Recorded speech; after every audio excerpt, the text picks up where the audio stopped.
राम राम दोस्तों। आज का ब्लॉग समर्पित है ट्रैवलिंग को। तो मैं ज़्यादा ट्रैवलिंग नहीं करती हूँ। मैं आपको बता दूँ कि मैं फार्मिंग करती हूँ, डेयरी फार्मिंग और एग्रीकल्चर। तो दोनों कामों में मुझे बहुत मज़ा आता है। मैं काऊ ब्रीडिंग पे काम कर रही हूँ और मैंने आज इस काम से थोड़ी फुर्सत लेके बाबा के दर्शन करने की सोची, तो मैं निकल पड़ी बस कुछ लोगों का साथ लेकर।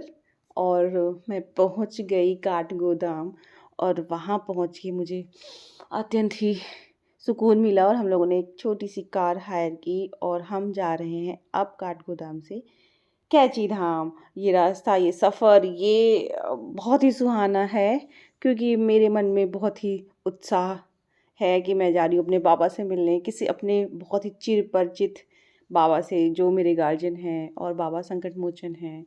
लोगों को कष्ट से मुक्ति दिलाने में उनका ढंग ही बहुत निराला है और वो बहुत ही दयालु हैं।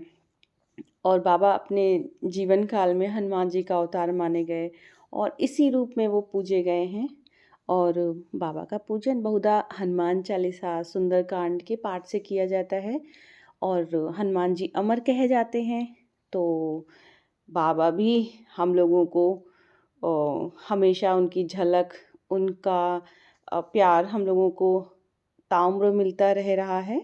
और बाबा बहुत बार मतलब कहते हैं कि जो हमारी फ़ोटो के सामने आ जाता है ना, वह हमें दिखाई दे जाता है। तो इस युक्ति का आशय यही हो सकता है कि बाबा सर्वद्रष्टा हैं और अपने छायाचित्रों के द्वारा वो हर जगह विद्यमान रहते हैं। तो अक्सर आपने देखा होगा कि पूरा उत्तराखंड तो खैर है ही उनकी छायाचित्रों से भरा हुआ, यानी कि उनकी तस्वीरों से। मगर अभी मुझे अपने इस पूरे इलाके में, एरिया में अच्छा खासा लोगों को दिखता है। तो भैया सोते जागते हम लोग पहुंच गए काठ गोदाम से कैची धाम और बाबा जी की जय करते हैं। ठीक है, तो शायद आपको दिख जाए बाबा का मंदिर। हेलो। मेरे बाबा स्वभावतः बड़े दयालु थे। वे प्रत्येक व्यक्ति पर अप्रत्यक्ष और परोक्ष रूप से कृपा करते ही रहते थे। प्रचार और प्रदर्शन वो नहीं चाहते थे। इन कारणों से जिन लोगों को उनके सानिध्य का सौभाग्य नहीं प्राप्त हुआ, उन्हें उनकी विलक्षण कथनी और करनी दुरूह हो सकती है। मगर आप विश्वास रखें कि बाबा के सामने जो कोई भी जाता है, वो हमेशा हमेशा उनकी कृपा ज़रूर पाता है। और हमको बस सच्चे हृदय से, सच्चे मन से और पवित्र भावनाओं के साथ बाबा के सामने जाना चाहिए और उनसे बस प्रार्थना करनी चाहिए कि बाबा जो भी चीज़ें हैं हमारी ज़िंदगी में, उन सब चीज़ों को एक सरलता से एक सिस्टम में ला दें और जैसे हम जीना चाहते हैं, जैसे हम अपनी ज़िंदगी में अच्छा करना चाहते हैं, वैसे हम कर लें। और जितनी भी तरह के संकट, बाधा, जैसे कि बीमारियाँ, कर्ज़े और गलत संगति या पैसे की कमी, इस तरह का जितना भी भौतिक दुख होता है ये स्मृति लोक में, तो बाबा उसे चुटकी बजाते ही ख़त्म कर देते हैं। आपको पता भी नहीं चलता है कि कब ये सब इतनी भयंकर चीज़ें इतनी आसानी से समाप्त हो गई। तो बस विश्वास की एक बात है और बाबा इस बात को बहुत जगह साबित करते हैं, बहुत लोगों के साथ हुई हैं चीज़ें। और मैं ज़्यादा कुछ नहीं जानती हूँ, बट इतना ज़रूर जानती हूँ कि उनके अंदर कुछ ज़्यादा दिव्यता है जिस कारण हम उनकी तरफ आकर्षित होते ही रहते हैं। मेरा ज़्यादा काम इतना ज़्यादा डिफ़िकल्ट है कि मुझे बाहर निकलने का ज़्यादा मौका नहीं मिल पाता है। मगर हाँ, मैं कोशिश करती हूँ कि मैं बाबा के दर्शन साल में एक बार ले लूँ और बाबा मुझे वहाँ बुलाएँ, ताकि मैं जहाँ वो रहते थे और जहाँ वो निवास करते थे कैची धाम में, वहाँ मैं जाती रहूँ। और क्योंकि जीवन में आध्यात्मिकता ही इंसान को ईश्वर की तरफ ले जाती है और ईश्वर की तरफ जाने के लिए ही हमारा जन्म हुआ है। वरना तो इस संसार में जीने को और लक्ष्यों की कोई कमी नहीं है। आप जी सकते हो जैसे जीना चाहते हो। मगर एक होता है ना कि हम यहाँ क्यों आए हैं या हम कौन हैं? ये सारे प्रश्न हमें ऐसे ही कोई महापुरुष, दिव्य आत्मा, ऐसा ही कुछ ईश्वरत्व का रूप दे सकती है इन सब बातों का जवाब। तो अपने अंदर बहुत ही सरलता का भाव लेके बाबा के सामने जाएं और बाबा से प्रार्थना करें, बाबा से मिल के आएँ। अच्छा लगता है, बहुत ही अच्छा लगता है उनका दरबार।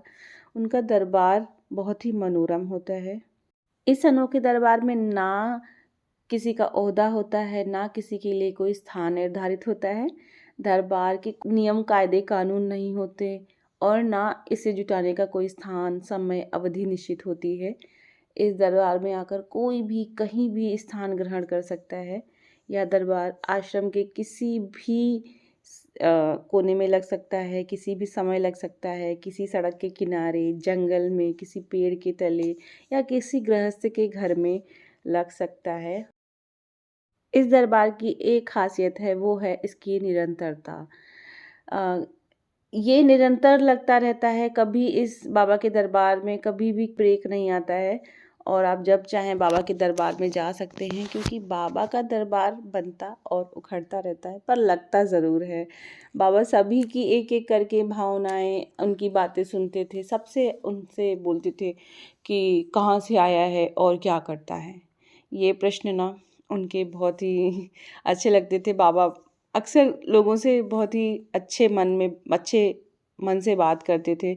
बाबा के दरबार में वार्ता से यह तात्पर्य नहीं था कि वो किसी महत्वपूर्ण और धार्मिक विषय से संबंधित हो, पर बाबा के जो प्रवचन होते थे बहुत ही साधारण होते थे और उपदेश नहीं देते थे बाबा, बस आध्यात्मिक चर्चा तो उन्होंने बस लोगों की बातों से ही वो कर लेते थे और वार्ता का विषय अधिकतर लौकिक और सामान्य हुआ करता था, मगर उनका आशय बहुत ही गूढ़ होता था। बाबा गंभीर बातें बहुत कम करते थे क्योंकि उनकी सामान्य बातों में होता था कि वो सामान्य बातों से ही अपने जो उनके पास के लोग हैं उनको समझा सकें, उन्हीं की तबीयत पूछकर, उन्हीं का समाधान देकर, और जो अन्य लोग होते थे वो जो है उसी तरह उसको दूसरों की समस्याओं से दूसरों की समस्याओं का हल निकाल देते थे। तो कोई भी जैसे होता है ना कि परेशान हो, कोई व्यापारी अपने घाटे से परेशान है, तो कोई अपने सट्टे के लाभ के लिए परामर्श चाहता है, कोई संपत्ति के अभाव से दुखी है, तो कोई संतति के लिए चिन्हित, कोई अपनी परीक्षा के संभावित परिणामों से उद्विग्न है, तो कोई राजनीतिक दल का नेता चुनाव जीतने की अभिलाषा लिए उपस्थित है। ऐसे बहुत सारे लोग होते हैं जो बाबा के पास जाते थे और उनका निदान बाबा ना जाने कितने सटीक तरीके से करते थे कि लोगों को आश्चर्य होता था। जो काम नहीं होने वाला होता है ना, वो बाबा के दरबार में पूरा होता है। तो इस तरह से बहुत सारी बातें हैं, मेरे पास जितना है मैंने उतना बोला है और वहाँ से मैंने पुस्तक भी ली है और बढ़िया-बढ़िया चाय पीकर अब हम खुश होकर घर वापस आ रहे हैं। तो जय हो नीम करोली बाबा की, जय हो।